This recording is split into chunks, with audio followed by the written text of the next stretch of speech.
একটা আমল তার জীবনী থেকে পাওয়া যায়, এটা পড়ে আমার কাছে এত মানে নিজেকে এত ছোট মনে হচ্ছে যে কাশ যদি এই আমলটা আমি করতে পারতাম। বলে দিব, চেষ্টা করছি যে করার, আপনারাও করার চেষ্টা করেন।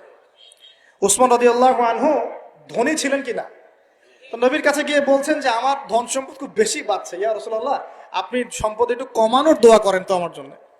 চিন্তা করা যায় মানুষ এমন দোয়া কেউ করবে এই যুগে?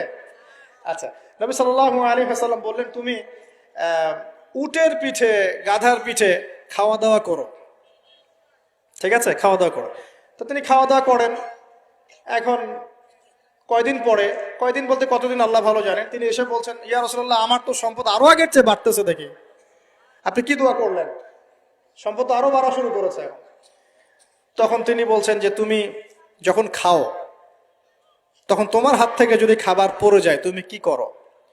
তখন তিনি বলেছেন আমি আমার হাত থেকে খাবার যদি পড়ে যায়, একটা দানাও যদি পড়ে যায়, আমি উটের পিঠ থেকে নামি, নেমে সেই খাবারটাকে তুলে পরিষ্কার করে তারপর খাই। উসমান রাদিয়াল্লাহু আনহু এত ধনী মানুষ, তিনি প্রতি বেলায় 100 মানুষকে খাওয়াতে পারেন, কোনো সমস্যা নাই। তিনি একাই তাবুকের যুদ্ধে 30,000 সৈন্যের দায়িত্ব নিয়েছেন।